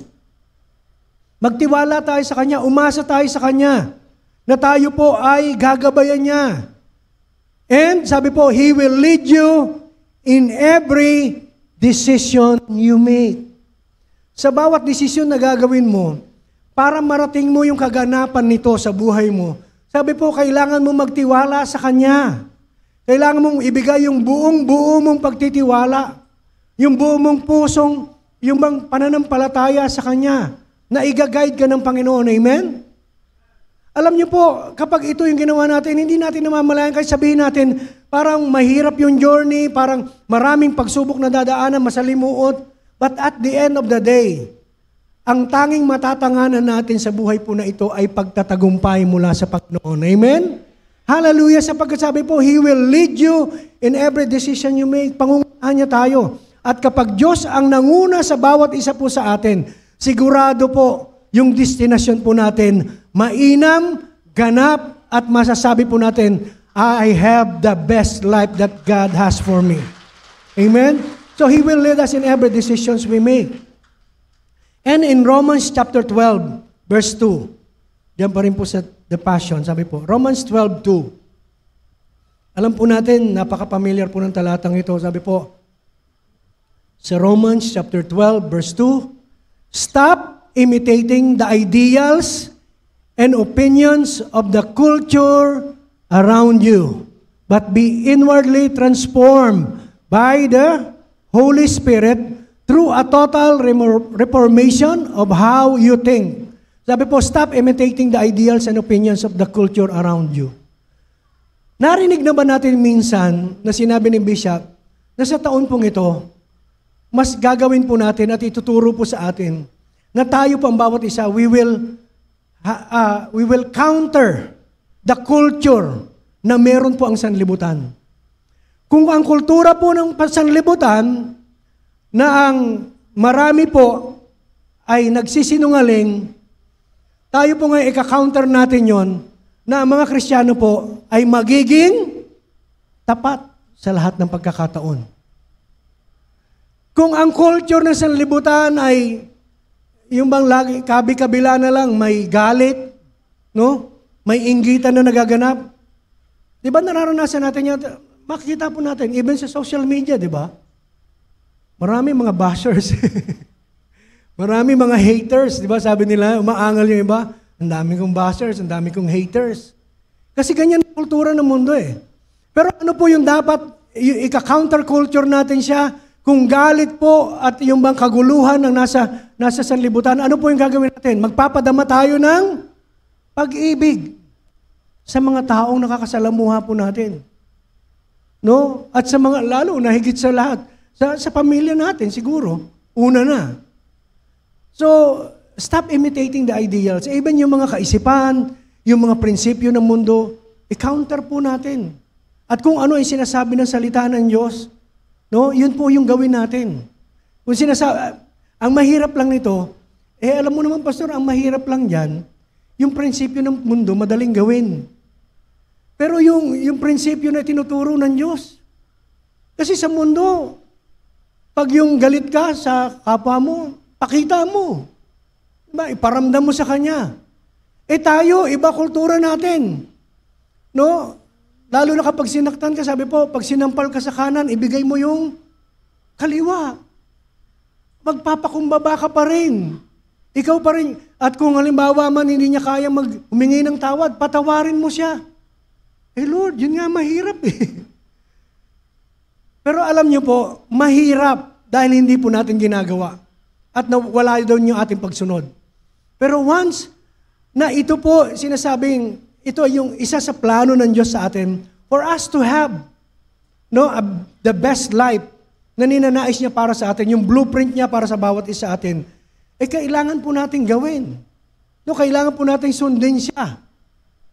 At kaya nga may grace, even yung mga bagay na hindi mo kayang gawin, God will give you the ability para gawin yung mga bagay na hindi mo kaya magpatawad. It's all by the grace of God. Kaya kung namumuhay ka sa grasya ngayon, madali na magpatawad. Amen? Dahil iisipin mo, ako nga, salbahe din ako, pinatawad ako ng Diyos. Diba? So, siya yung mga magiging halimbawa natin. Yung pamumuhay ng Panginoon. Kaya, madali na kung namumuhay tayo sa grasya at nauunawaan natin, lahat ng hindi natin kaya na natin gawin ngayon sapagkat sa tulong na ibinibigay, empowerment ng Holy Spirit na naninirahan sa atin at work sa buhay po ng bawat isa. Amen? So, praise God. Palakpakan mo natin ang Panginoon. Sige po. Sabi po, this will empower you to discern God's will as you live a beautiful life, satisfying and perfect in His eyes. No? Beautiful, satisfying. That is best life. No? Life na meron po tayo. Kaya lang, sabi po, tigilan na po natin na imitate.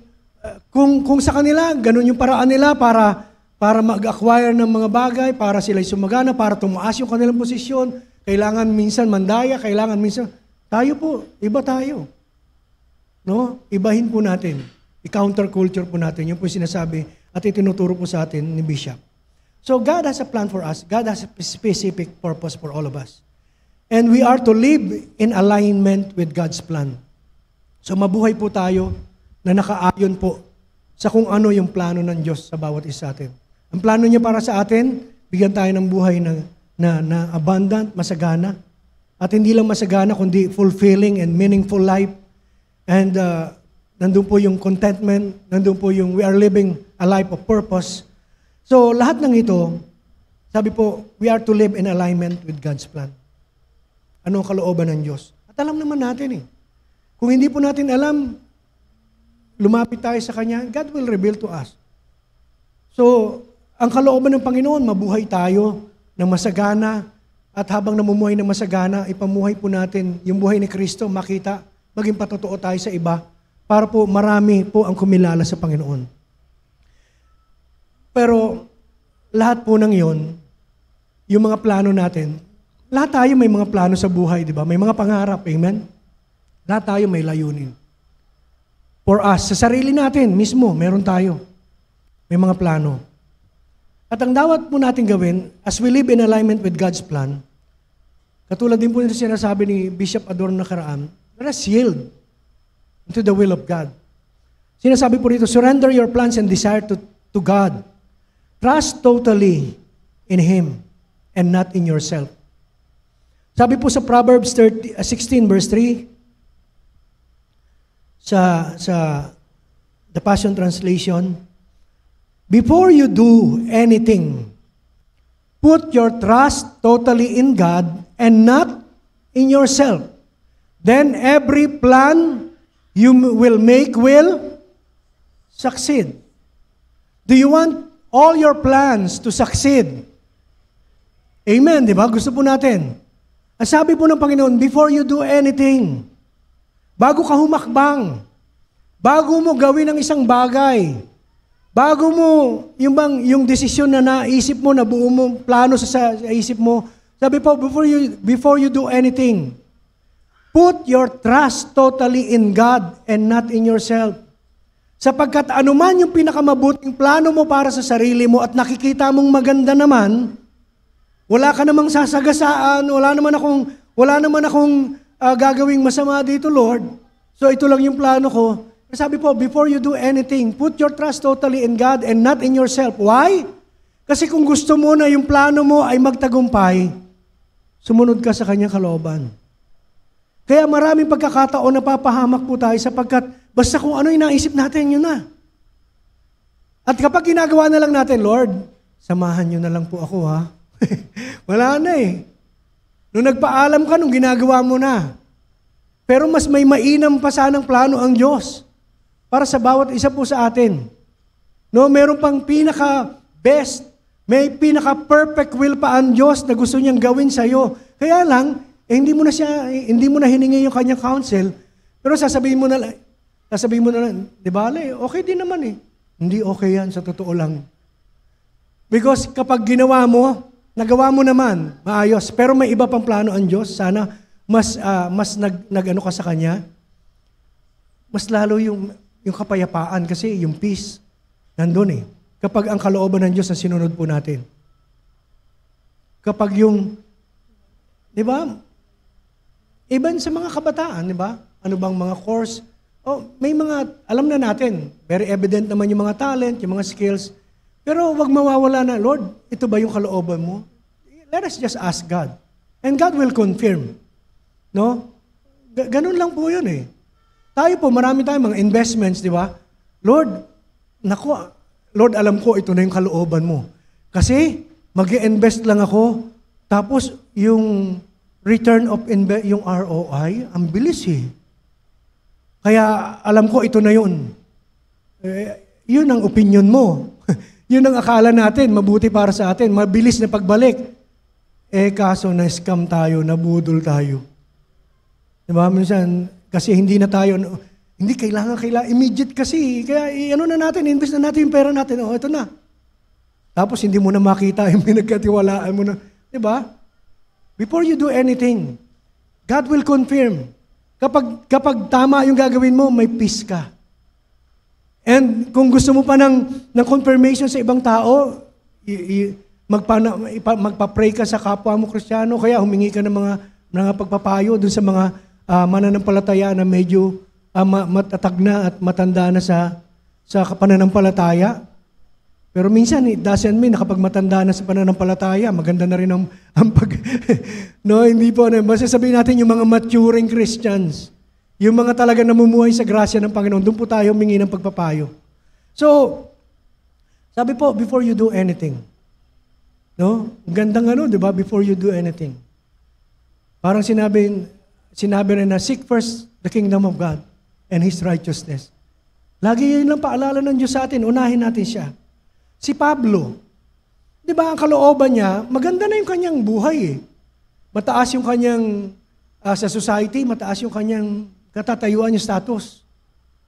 Ginagalang siya. But at the same time, kalaban siya ng mga Kristiyano at pinapapatay niya yung mga lingkod ng Diyos. Pero alam niyo po, nung nakilala niya ang Panginoon, na bago yung, nalaman niya na, naunawaan niya ang purpose niya, hindi para patayin yung mga Kristiyano, kundi para buhayin sila, para lumaganap yung gospel eh. Nandun po na, kinonsider niya na lahat, na basura na lang. No? We consider all things dung, rubbish, na para po sa isang mas higit na mahalaga yung makilala niya ang Panginoon, mapaglangkuran niya ang Diyos. So ngayon, may plano si Pablo, malamang may plano siya para sa sarili niya. Pero hinayaan niya, maging ang Panginoong Yesus, pinaka-ultimate na example. Kung tatanungin mo ang Panginoong Yesus, siguro kung kinuha ng Ama yung kanyang saloobin, may plano din ang Diyos para sa sarili niya na, pwede ba, wag na lang ako ang mamatay sa krus ng Kalbaryo? Pwede bang iba na lang? Pwede bang may option ba dyan? Ama, may option ba? Na wag na lang ako. Pwede naman yata natin silang iligtas sa ibang pamamaraan eh.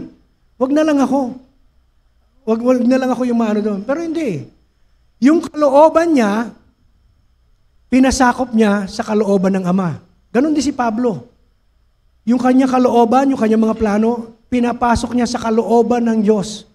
Kaya naman si Pablo, ilang shipwreck, ilang hagupit yung kanyang inabot, nakulong po siya, at the end of the day, nakakapagtaas siya ng kamay sa mandilim na lugar doon sa pinakakulungan at nagpupuri siya sa Panginoon. No? Di ba sabi, kahit na hindi naman mamunga ang mga igos, kahit na hindi man magkaroon na ng bunga hindi na, di ba, yung bang mamatay na yung lahat ng pag-aalagang hayop, yet will I praise thee. Paglilingkuran pa rin natin ng Panginoon. Kaya ba natin yun? Patawarin niyo po kami mga, di ba? Alam ko naman na nauunawaan po natin. No? Hallelujah.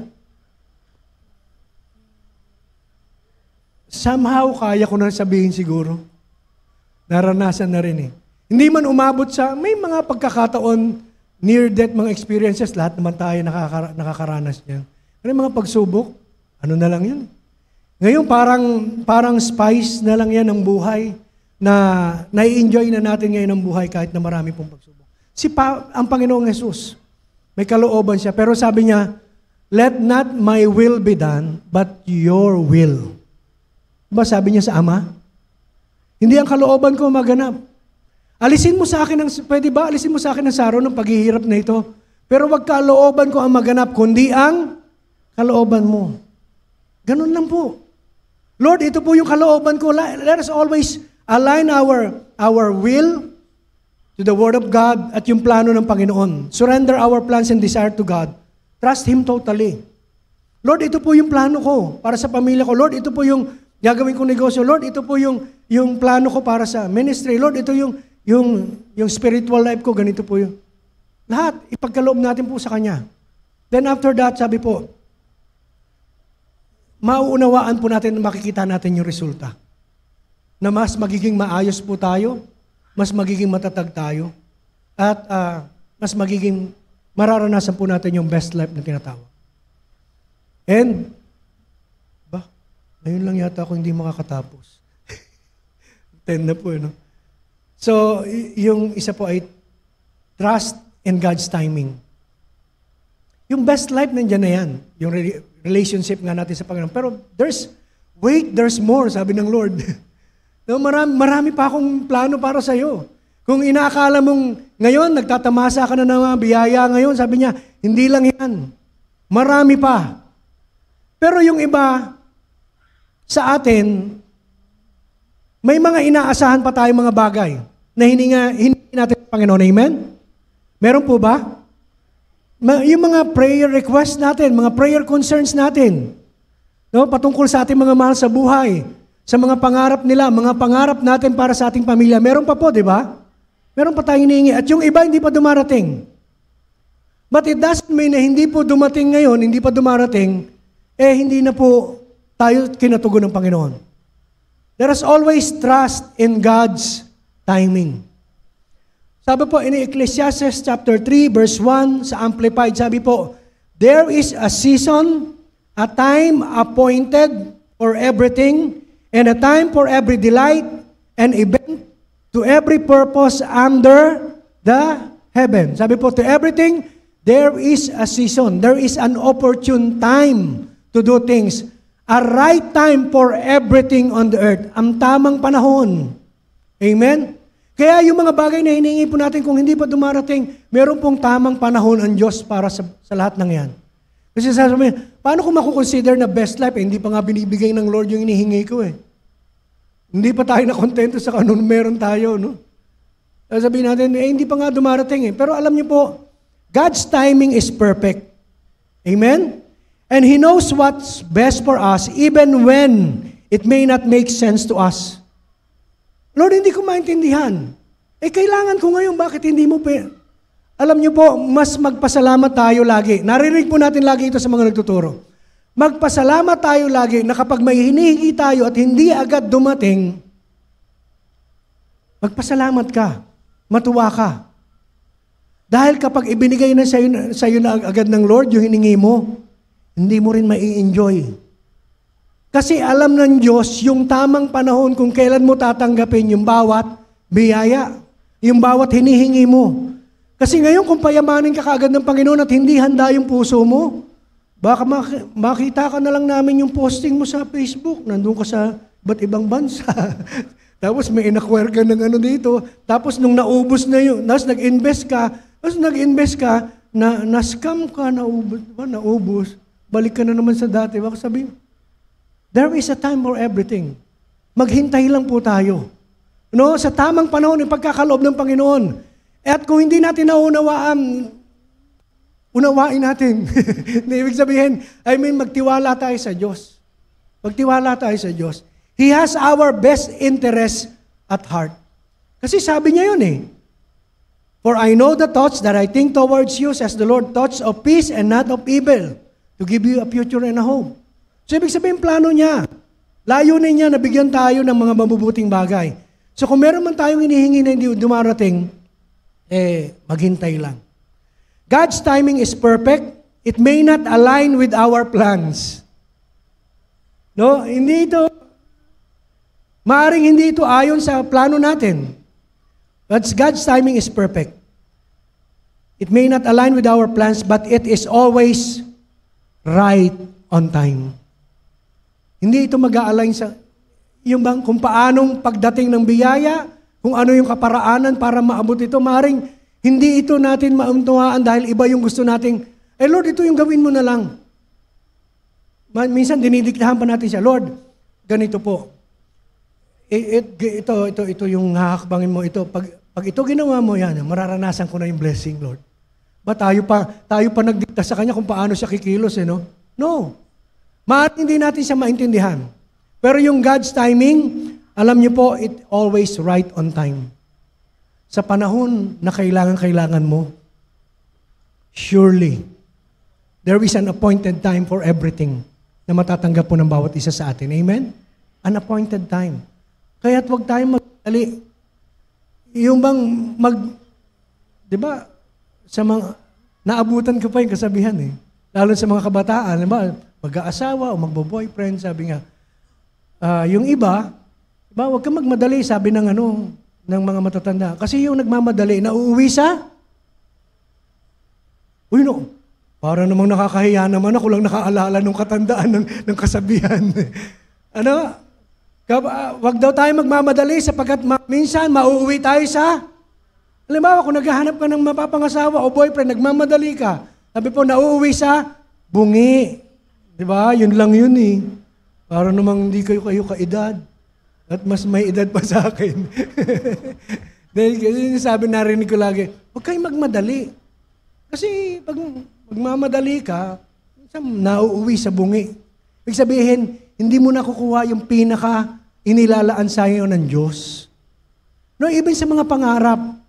No, may proseso. Trust the process always. At nandun po na sumunod lang tayo. Kung ano sinasabi ng salita, yun ang gawin natin. Maaring mahirap, maaring hindi natin gusto, hindi tayo konvenyente, hindi magbibigay ng comfort sa atin.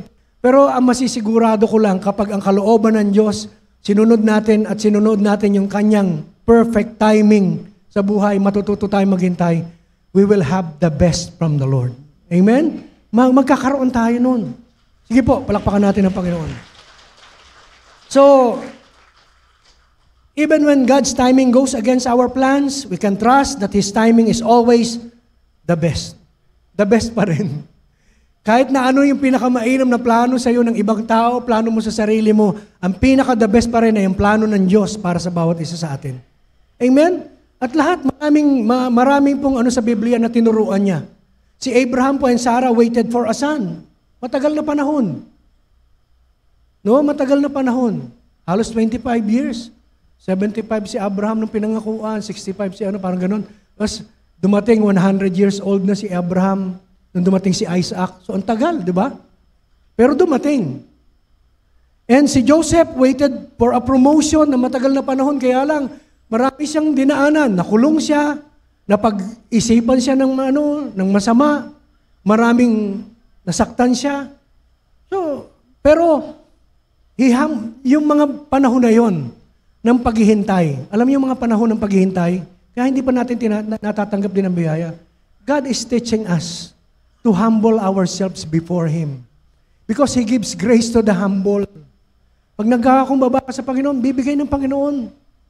No, at yung bang may tinuturo lang ang Panginoon sa iyo. And there is always a time of preparation. Si Elijah, noong mga panahon na hindi po umuulan sa kanila, he waited for a rain. Si Paul waited for release sa prison, maraming pagkakataon. At para po sa kanya pong ministry, marami siya iginugol na panahon at hinintay para po maisakatuparan yung kalooban ng Diyos. But in those times of waiting, those people were called to serve their families and those around them. Habang naghihintay, hindi sila naghihintay na umupo lang sila na wala silang ginagawa. Tayo po habang naghihintay, let us enjoy our Christian life. Huwag mawawala pa rin yung pananalangin. Huwag pa rin mawawala yung mga personal devotion natin. Huwag pa rin mawawala yung pag-aaral natin ng salita ng Diyos. Amen? Huwag pa rin mawawala yung fellowship.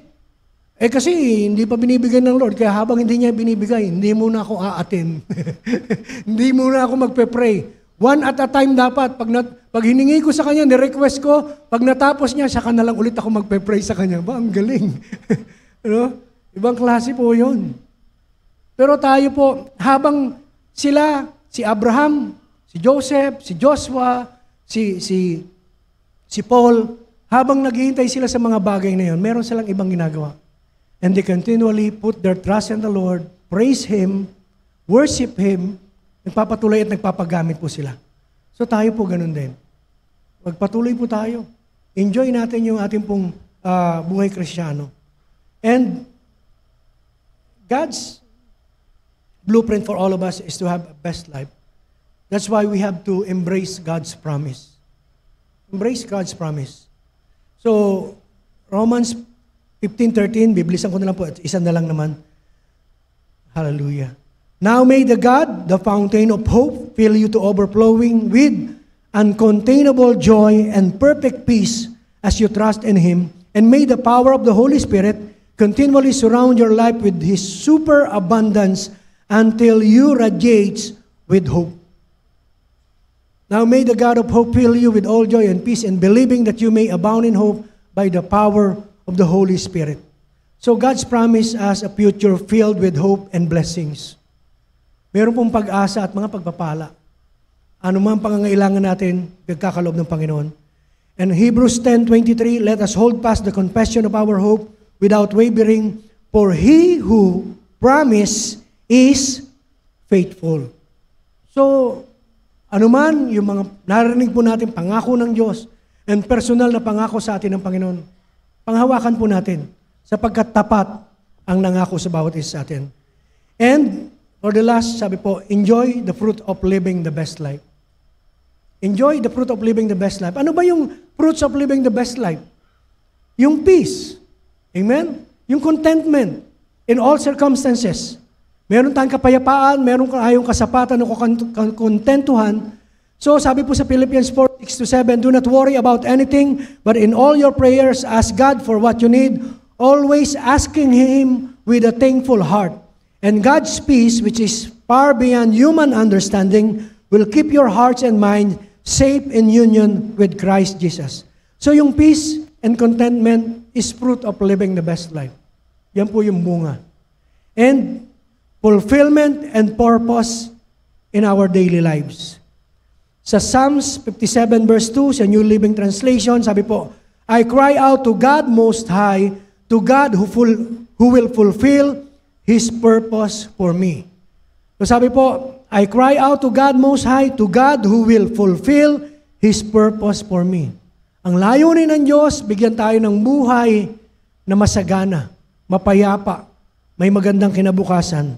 At sabi po, He will fulfill His purpose for all of us. And another fruit of living the best life is joy and hope for the future. Kagalakan at yung pong pag-asa para po sa hinaharap. Ang kailangan lang, sabi po sa John 10:10, He is the good shepherd. No? Ang kaaway na parito para magwasak, sirain po ang buhay natin pag nakawan tayo. Pero yung mabuting pastol ang ating Panginoong Yesus. Sabi po, para bigyan tayo ng buhay na ganap at kasiyasiya. Kaya lang sabi niya doon before, sabi po, ang kanyang mga tupa ay naririnig yung kanya pong boses, ang kanyang tinig. At sinusunod siya.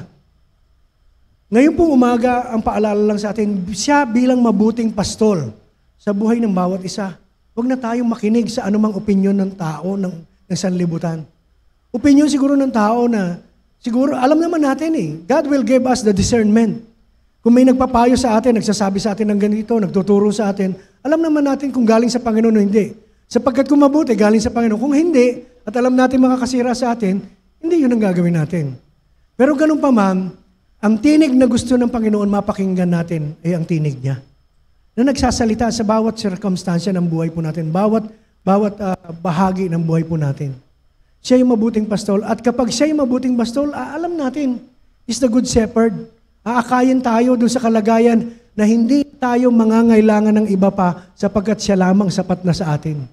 At yung kanyang ginagawa sa buhay po natin ay ma-acknowledge natin na talaga, Lord, napakabuti mo. At sa mga simple, ako po ang naituro sa akin ng Panginoon sa pinakamaliit na bagay. Ngayon, mas natutuwa akong ipagpasalamat. Doon sa malalaki, alam ko na yun, kayang gawin ng Panginoon Pero doon sa minsan sa simple, na parang diba, yun ang na-overlook natin Pag malalaking bagay, naniniwala tayo, kayang gawin ng Diyos yan, yung himalang malaki. Pero pag maliit, hindi na Pero ako, ang tinuturo sa akin ng Panginoon, simulan mo doon sa maliliit. Maliliit na detalye ng mga blessings na binibigay ko sa iyo. Kaya naman, kapag naging ganun ang ugali natin, yung malalaki, alam ko na naman yan Talagang lalong-lalo ka nagpapasalamat sa Panginoon. Amen? So, He is the shepherd of our soul. And makinig tayo sa kanyang tinig. Siya po yung pastol ng ating pong buhay. So let us just come before the Lord and praise Him, worship Him. Hallelujah. Panginoon, salamat po sa mensahe ngayon pong umaga na napakasimple, Panginoon. At maaring ang iba po, Panginoon, ay narinig na namin ng mga nakakaraan. But this is the theme that we are celebrating, O God. At alam po namin na maging paulit-ulit man ito'y po magsisilbing paalala sa bawat isa po sa amin, Panginoon, upang wag naming makalimutan that you have a blueprint for our best life, O God. At yung po, Panginoon, ay ang kami, ang plano mo at panukala sa amin, yung malinaw na panukala mo sa amin, Panginoon, ay bigyan kami ng isang buhay na ganap, kasiya-siya, at magkaroon, Panginoon, ng kinabukasan. So you are the shepherd of our soul.